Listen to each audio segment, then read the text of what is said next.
Hello folks, my name is Mark, this is Why I Hate the World. How you guys doing? So we've had a lot of crazy stuff going on in Washington. Well, first off, the government is on the verge of shutting down. I'm sure you've all heard about that. We had a criminal justice reform bill pass. We've had General Mattis retire, right? There's lots of crazy things happening, and each one of those, I think, could get its own video. But the thing I want to talk about the most is probably Trump's withdrawal from Syria and Afghanistan, right? Which he did over Twitter. He announced that over Twitter. Just like ridiculous. You know, you'd think you'd have like a press conference or something. Anyway, I think we've got, whenever Trump does something like this and he does something positive, you get this sort of instant visceral reaction from people on the left. Because I think it's something that we've just sort of been conditioned to over the last couple of years, because he does so many horrible things and he screws up so much, and he does things on purpose just to spite his political opponents, right? And he does that kind of thing so often that you immediately try to find something negative about it, right? And in this case, even when it's something that people, on the left, who are usually, traditionally anti-war, would be in favor of if it was any other president, they still immediately try to find something negative about it, right? And that's understandable. That's a natural human thing, And does it make you a hypocrite? Not really. I don't think so. Right? Maybe a little bit. Maybe because I can understand it, right? And also, and I'm not afraid to admit this, I didn't want him to have this win. I wanted it to come from a Democratic president. But oh well, I'll take what I can get, because ultimately, I think this is going to be a positive thing, right? The withdrawal of troops from these areas, I think, is going to be positive. And here's another thing, though: just because a politician does something that you like or that fits something that you agree with, doesn't mean that you have to suddenly support that politician, right? I'm still not voting for his ass.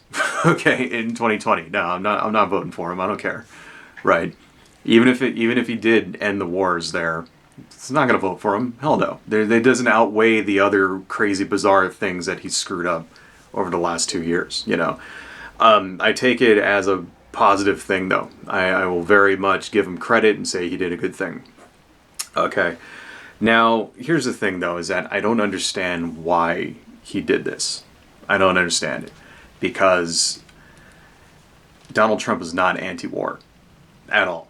Right? He's not. He ran on the promise that he was going to kill civilians in the Middle East. I don't know if you guys remember that. We should bomb their families. That's a quote from him, right? And he said that many times. Okay.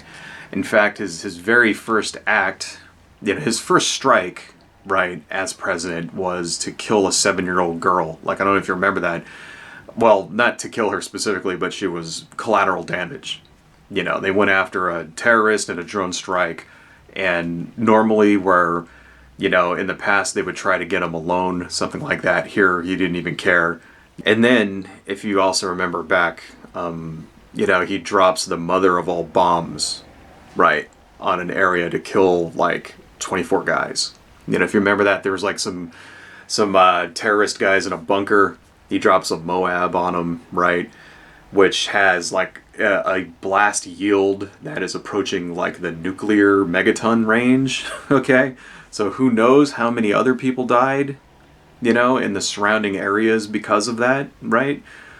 We don't even know. They could have killed hundreds of people. We don't even know, right? He does this to knock out a bunker with 24 dudes in it that probably could have been done way cheaper and with way less collateral damage to the surrounding area and whatever people were there, right? So that kind of shows you, he doesn't really give a shit about, being anti-war. He doesn't care about people who die in wars or the people who unintentionally die as part of collateral deaths and stuff. He doesn't give a fuck about that. He doesn't care about Muslims. Okay, I mean, if you remember his Muslim ban, was one of his first big hacks, right? Big policy fuck ups, actually. He doesn't give a fuck about Muslims in general. I don't even really think he cares about the military, to be honest. I mean, he tried to ban all transgendered people from the military, right?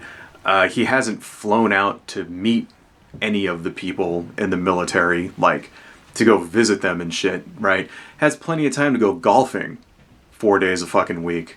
No time to go visit the troops at fucking Thanksgiving. I don't know how that works, right? So he doesn't really seem to care about them either. So it's like, well, he's not doing it for any principled reason. Okay. Why is he doing it then? And there's a lot of theories out there. The first and foremost, the big theory is that he's doing it under orders from Vladimir Putin, which there's no way of proving that one way or the other. I mean, is it because Vladimir Putin has a PP tape of him someplace? Is it because he owes, millions and millions of dollars to Russian oligarchs, whatever? Nobody really, there's no way of proving that one way or the other. I mean, who knows? Maybe it'll come out in the Mueller investigation, or maybe it won't, but that's just all speculation. It is, though, that Russia has, Syria is part of their sphere of influence. And it's because they have deep water ports in Syria and they want to maintain those. And it is also true that the war against ISIS quickly became a proxy war against Russia. And the reason why they wanted to depose the Syrian government there, right, is because they wanted to break that alliance between Syria and Russia, right? And that's why you have the CIA backing one faction and the Pentagon backing another faction, and sometimes those factions even fight each other, right? Instead of everybody cooperating together to go kill ISIS, because it really isn't about ISIS anymore, right? I mean, I think we were just reading a year ago that ISIS is essentially defeated, the same way that Al-Qaeda is essentially defeated in Afghanistan. So it's like, why the fuck are we still there? And I can see that, maybe Trump is thinking the same thing. Why are we still there? Right. But is he getting orders from Putin? I don't know. I mean, I don't think it's a coincidence, though, that the Russians have this strategic interest in the region, right? And Donald Trump seems to go along with their interest over ours. I don't think that's a coincidence, but I don't think there's any way we can prove that, Another theory is that he's doing it at the behest of Turkey, because the Turks want to move in on the Kurds, and right now the Kurds are being supported by the United States. So if you don't know the backstory behind that, the Kurds had their own country at one time back in the day, which was Kurdistan. And then after, World War I, when they carved up the Middle East, they kind of split Kurdistan into three pieces, and part of it went to Iraq and part went to Syria. And there's a portion on the Turkish border, right? And Erdogan from Turkey wants to move in on the Kurds and basically ethnic cleanse them, essentially. And he can't do it because the Kurds are actually our best ally that we have in the region against ISIS. In fact, supporting the Kurds has eliminated ISIS in that territory, right?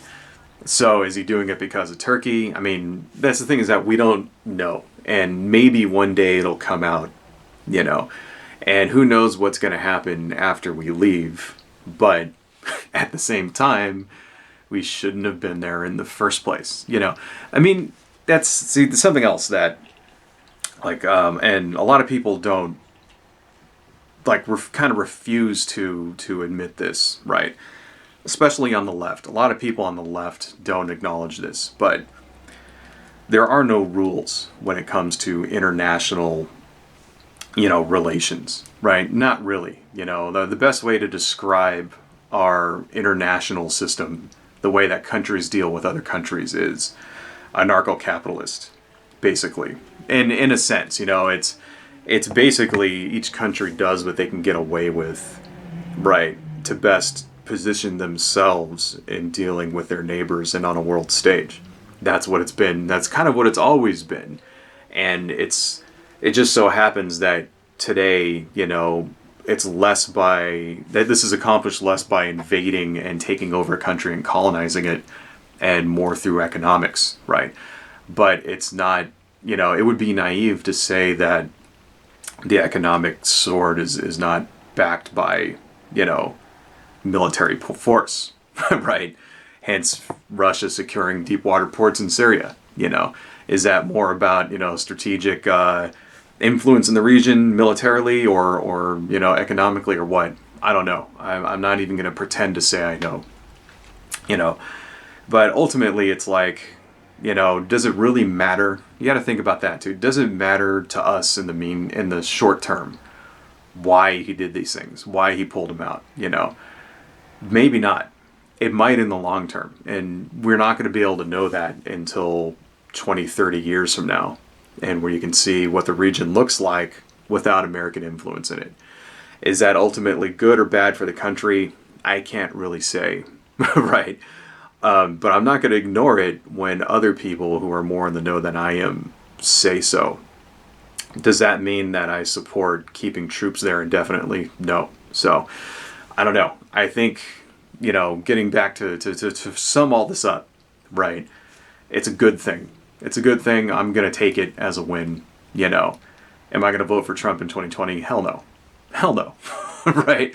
Doesn't fucking matter, I think that's the ultimate takeaway here is even if he does shit that I like, he would have to do a lot more than this in order to sway me to become one of his supporters, right?